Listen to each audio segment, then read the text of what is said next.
let me bring out this book, which is, I wrote this book last year, and I'm starting here because it's dedicated to Hervé Villechaize. This is Hervé. Hervé was an actor that I met through my father when they did Man with the Golden Gun together. That's Hervé. You might know him from his French accent in Fantasy Island, that he would say, "The plane, the plane!" And he became very famous with that. Anyway, he introduced me to pottery. One day he said to me, "Toni, Carol is teaching, so we have to go support her." So off we went to take Carol's class. Carol is Scott Glenn's wife, and so we learned how to throw pottery, throw on a wheel. And then several years later, my wheel broke, and I started hand building. This was in the 70s, and a low fire, which is now what I do, low fire clay, was not very well known. People poo-pooed it, and but it was very important to me to transform my watercolors, such as this right here, transform my watercolors onto ceramics, and color is extremely important. This is the card I make, and that's the Hydra donkey, and I'll tell you about Hydra in a little while. But color was very important to me. And this artist right here, David Gurney, figured out a way to mix terracotta and white clay that gave you a really strong body that didn't craze and took all the color that you wanted. And I, took off. David was a really good friend of mine that mysteriously has disappeared off the planet. A wonderful artist, as you can see from this teapot. Anyway, what I love to do are sculptures, and these are butter dishes right here. This is a butter dish, and this is April. April was a giraffe that I met. I met her last year, and these fingers actually touched her purple tongue as I fed her carrots. It was the highlight of my trip back east. Switching back, I'm going to show you some more butter dishes. This is the laughing donkey from Hydra, also a butter dish. And in Hydra, it's an island off the coast of, Greece, and there are no cars on the island. And my brother lives there, who's also an artist. And here is a plate that I did called My Brother Goes Home. It's one of my all-time favorites. And let me see if, there's my brother, and you can see there's a cat over here, because there are a lot of cats on the island. And he used to feed 7 to 11 cats, and one of them would follow him to lunch and follow him back home. So that's My Brother Goes Home. Here's another dinner plate of my roosters that I'm quite fond of. I tend to keep things I fall in love with and don't share them with the world. So this is a poster that I did in 2007 when we had the big flood. And I was taking a class in Centralia College, and my teacher made a poster, and I sold this poster and helped raise money for the farmers that lost, everything in 2007. It was pretty detrimental to them. So switching back, this is another piece of mine called Memories of Hydra that has no cars on the island. The donkeys carry the heavy loads, and that's called Memories of Hydra. And it's a box, an open box. Hydra is a very beautiful island. Leonard Cohen used to live on the island, and they just adore him. This is a fountain that I took out to show you guys. It's called Mae West of the Northwest. If you don't know who Mae West is, you've got a real treat in store for you. She was a wonderful comedian, and there's nobody else like her on the planet. She would say stuff like, I'm going to do a bad impression now. Are you glad to see me? Okay, is that a pickle in your pocket, or are you glad to see me? You got to watch her. She's wonderful. Mae West. This is a piece that I was doing today. It's actually going to be a little vase. Flowers will be stuck in the head. And she's not done.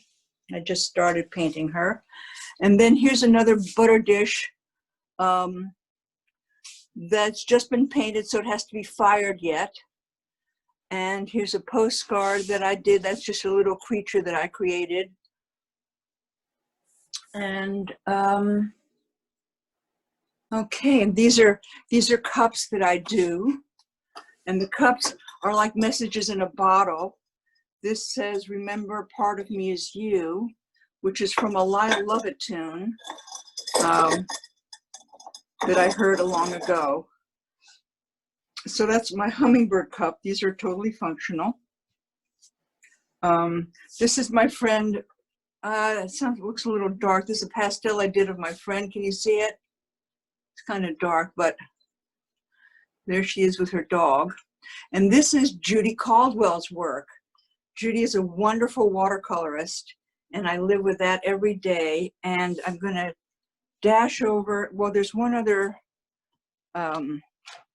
watercolor of hers that I have that I'll show you, because she introduced me to all of you guys. And this is her watercolor that my husband bought for me last Christmas. Isn't it just sensational? We love it. So thank you, Judy. So these are the posters that I did in 2007. I mean, not the posters, the pastels that I did. When these geese were, I brought them dog food, and they chased me off the property, so I just dumped the bag. This is the pastel I did of the poster. That was a friend of mine, Lily, who was cleaning up Boyceford Farms. And then there's one other, that's another pastel of the same, which I just really love. And that was also Boyceford Farms. We're going now into my bedroom so I can sort of talk to you about different pieces that are here.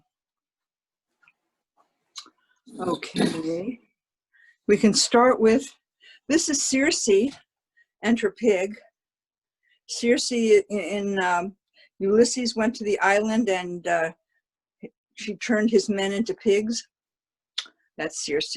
It's actually atop of a fountain. The water comes out of there.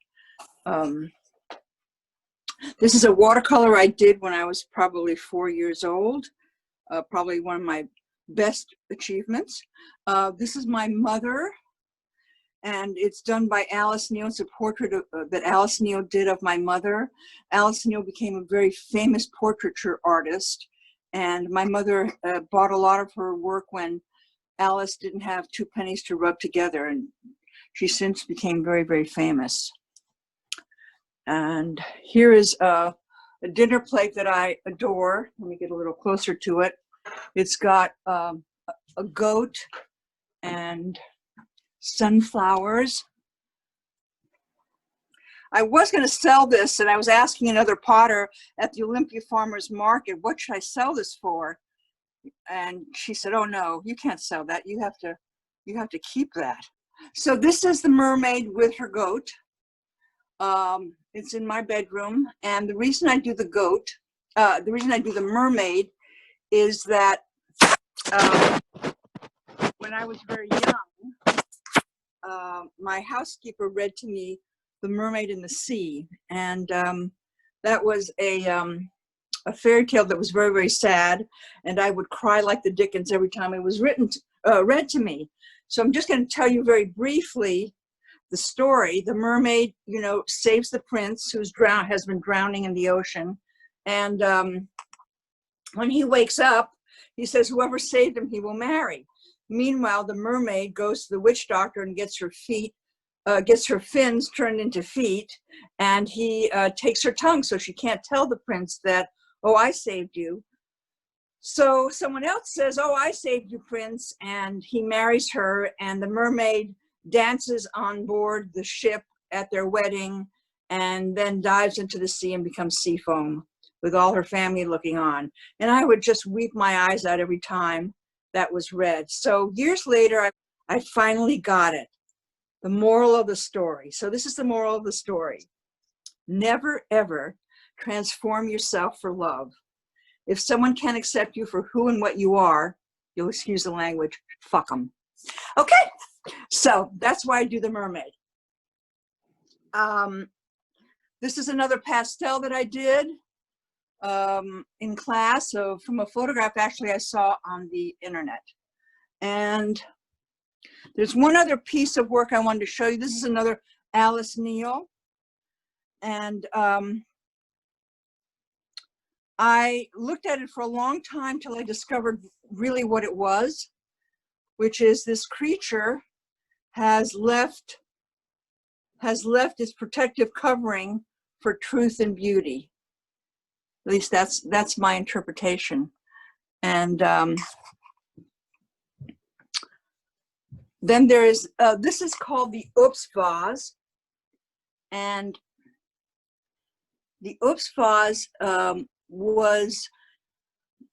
the theme was the bees. And this is a trucker, and she's driving her bees to market where to another farm where, you know, they need bees. And she's on the San Francisco Bridge, and she goes over a bump, and one of the bees' hives falls off, and bees are escaping. And that's why it's called the Oops vase. And the man who, the gallery owner, put that in the center of the gallery on a stack of beehives for the show that was to follow. So it's called Oops, the Oops vase. And my husband often looks at it and says, it's like an acid trip. Then there's, this is another pastel of my cousin who loves giraffes. And let's see. Oh, and then there is this, this is a platter called Other Worlds that I did. And there's other worlds because these are other worlds here. This is a little piece that I kept I'm called Bet, because someone said, oh, that looks like Bette Midler. And it's a little statue. You could put a candle in it, but of course I don't. And this is another bowl that I happen to adore and kept. And so that's that is kind of the long and short of it. If you have any questions, I mean, I could show you a few more things. But I mean, does anybody have any questions? Toni, there's a few things in the comments I'm going to read. Okay. The first one, I figured out how to spell your town name. Oh, P-E-space-E-L-L. Ash says, those are quite lovely, some of your works. Oh, wow, look at them. And regarding the geese drawing, geese can be so aggressive. Terry says, I love how in love you are with your work. I always feel silly gushing about my own work. Thank you for being comfortable with that. I'll keep working on that. And great. Stephanie said, we are all human. I'm assuming that's when you said so many cuss words. I loved it. It was amazing. And Ash says, I love Bette's hair. So oh yeah, the hair on Bette, yes. Yeah. Any questions for Toni or comments? I'll just show you one other piece that I'm working, well, it's finished. It has to get fired. It's a commission, and Oh. it's a wall hanging, and it's called The Donkeys and the Giraffes Are Together. And there's one other card which is really quite delicious. Just so it's one of my fun cards. Okay. Very cool. In the comments says, what are your artistic influences style-wise? Okay, well, my favorite artist is Van Gogh. You know, the Impressionists, I love all the Impressionists, and I would say those are my biggest influences. Toulouse-Lautrec, Matisse, you know, all of those guys. You know, and nature itself. You know, you always go back to nature and, you know, let it speak to you. And, you know, I just follow my feelings when I work, you know, what feels right. I'm sure everybody can relate to that, you know. I was wondering, because Yeah. I see a lot of like 1960s illustration style in there, which I absolutely adore. It's one of my favorite styles too. And I was wondering if those kind of mid-century illustration styles affected you at all. You know, they don't, because I really don't know what you're talking about. I'm sorry. So they obviously didn't influence me. So, you know, I'm very self-taught. So They were also influenced by the Impressionists, kind of more maybe 50s as well, 50s, but they were also influenced by the Impressionists. So maybe you just arrived at the same conclusion. maybe so. Maybe so. Yeah. Okay. Thanks. Toni, it seems that a lot of your ideas come from actual events in your life, but I wonder if when you sit down to create something, have you already thought out what it's going to be, or does it just kind of happen as your hands are working? It's a little bit of both. I have an idea of what I want to do, but the result is its own creation, if you know what I mean. You know, I sure do. Sure. I mean, you know, some days are better than others, and sometimes I bemoan the fact that I'm not more of a trained artist, and sometimes I'm just happy with the result. And you know, the more whimsical, the better.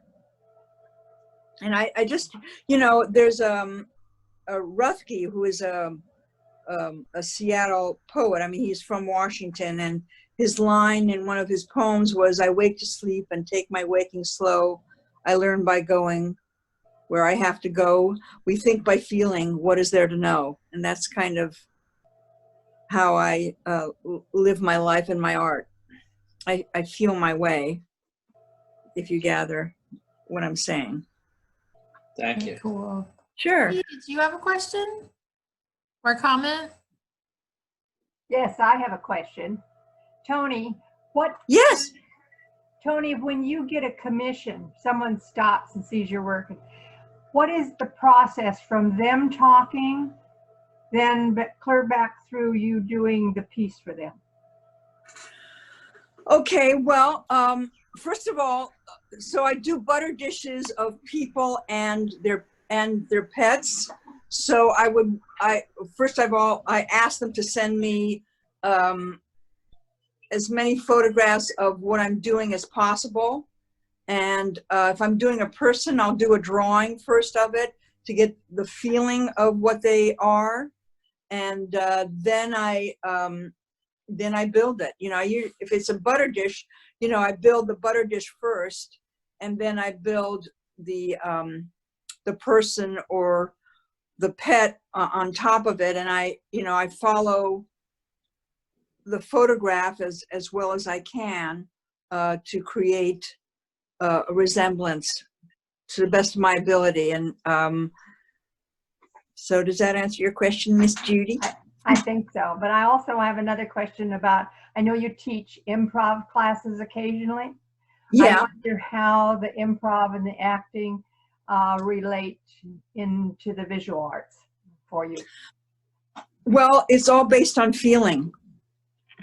So it all stems from that. And, you know, when you're acting, your feelings come out for certain situations. And so when I'm sculpting, I feel my way, and you know, it's got to feel right to me to finish the piece. And sometimes I'm not quite sure what that is, but then I'll see it like, oh, that ear is not the right size and it should do something else, or the mouth isn't the right place, it's got to be a little higher, a little lower. You know, we think by feeling, and so that's, you know, and like when I sing, it's pure from the heart, you know, out. So when you're doing a what'd you call it, commission piece, it doesn't sound like it's it's super controlling for you. It's just an initial inspiration, and then you use the photographs, but there's still a lot of you in it, I hear. Is that correct? Well, with a commission, I try to get as close to the photo as I possibly can. You know, and how the figure impacts me is how I try to put that onto the sculpture. You know, if he's very sad, or if he makes me laugh, then I try to interpret it that way into the piece. Do you enjoy those commission pieces, or are they? Yes and no. You know, they're hard work. You know, they're really hard work, but I like the task. You know, I like the challenge. You know, oftentimes after I've done it, I look and say, oh my God, I got this wrong. Oh, I wish I could do it again, because actually she's got more of a chin. But, you know, you live and learn. So I do see my mistakes, and so that the next piece will be better, you know. I enjoy your portraits of the animals. So I was just wondering, because we've seen, you know, some giraffes, we've seen an entire flock of geese, and we've seen a couple of donkeys. What is your favorite animal to work with? Oh gosh, well, anything that's odd shaped, and anything that I've met, you know, like the giraffe was just a real. I took a you know, video of the giraffe, so if I'm personally connected to the piece, then that piece is much more alive, because I've had that experience, and I'm more intimate with the creatures. So I mean, of late, since I met the giraffe, you know, the giraffe really took on a life of her own, and her name is April, and I'm born in April, so there was a real connection. And I've done April quite a few times. And also I did one piece that for my eyelash lady, Kim, and it's her on top of a butter dish. And she told me what she wanted. She wanted, you know, lots of tits, and you know, she's very voluptuous. So that influenced me. And you know, the first person their breath away was quite nice. They went, oh my God. So that was really a nice reaction. So I'd have to say, you know, giraffes of late, because I met a giraffe, and you know, but I like giraffes, I like donkeys, I like roosters, you know, dogs, you know, cats are a little harder to do, because they're so they're not as odd shaped as other creatures. Elephants, of course. Those are things I like, you know, to do. Anything else, ladies and gentlemen? Oh, let's see. Lewis is just coming in the chat. Lynette said, love the allegorical, whimsical, fluid style. Toni, not easy to pull off and keep fresh. Anyone else? Any more questions or comments? Judy? Yes, I have another one. Toni, you go back to Greece every once in a while. Uh-huh. And when I'm around you, you sprinkle in bits and pieces of other languages. But I'd just like to have you just explain a little bit about that part of your life. Oh, well, okay. So when I was like 2 or 3 years old, my family left America because my father got blacklisted, and we went to live in Italy. And so we lived in Rome for about 6 years, and I learned to speak Italian fluently at the time. And, you know, art is very prevalent in Rome. It's such a beautiful place. I think that that influenced all of us, and it certainly made us all a lot happier living in Rome, Italy. There's a very open, warm feeling in Italy. And when I go to Greece, I get that same feeling. I love the Greeks. They're just a very warm-hearted, my experience, you know. And then my brother has lived on Hydra for so long that most people know him. And so I feel very at home there. I don't speak a lot of Greek, but I do speak some Italian. And if you want, I'll sing you a little Italian song. It's the translation of it is, it's a simple song for 2 pennies that is sung in the streets of Suborgi. In each street are a pair of lips in love that sing sweetly forever. And it was a score from a movie that my father was in, and it goes like this. È una semplice canzone da 2 soldi che si canta per le strade dei sobborghi. In ogni strada c'è una bocca innamorata che si canta dolcemente sognerà. That's it. Very nice. Thank you. Thank you. You said your father was blacklisted? Yes. Yeah, in 1951, he was called down to the Un-American Activities Committee, and he tried to avoid it, and he gave some names of people he knew in the Communist Party. It was, you know, at the time it was like for him, you know, meeting a lot of other Hollywood wannabes and stars and writers and playwrights. So it was a social event. He didn't really go there to do anything politically, but when he called by the Un-American Activities Committee, it really fractured him. And he gave names, and he hated himself for it ever since. And when he came out of the committee, he was so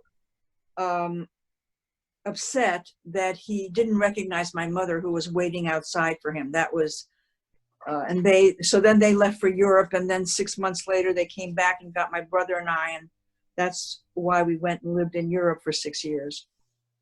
And yeah, it hurt all of us, really, because you know, my father was the center of the family, and so it hurt all of us. And but you know, Italy was a very healing country, and I think we all mended ourselves, you know, somewhat. One of the things I've noticed about you, Toni, is that you're never afraid to take a stand on issues, and politically speaking as well, and advocating for people or things in our world that are less than.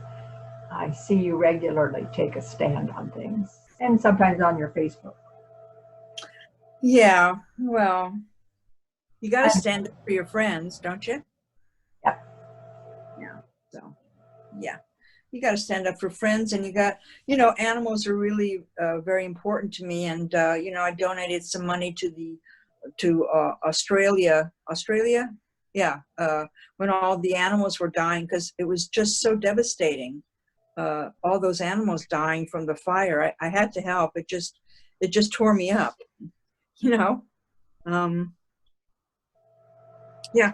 So thanks, Judy. Are you a sketchbook keeper? You know, I do have a sketchbook, and sometimes I have it at the market, but not a whole hell of a lot. But a lot of the drawings that I showed you are from sketches that I did. They're drawings from my sketchbook. So yes and no. Oh, and I did forget to mention, I did a play called Girls on the Porch. So this is a photograph of Regina Leeds and myself. It was a 2-character play that we did in the 80s. And it was, she and I played best friends. And we got to go from 15 to 45 in less than an hour. It was a great one act, and we all got awards for it. And Regina has become the Zen organizer of Los Angeles. 1 Year to an Organized Life is her first book, and she's a wonderful organizer.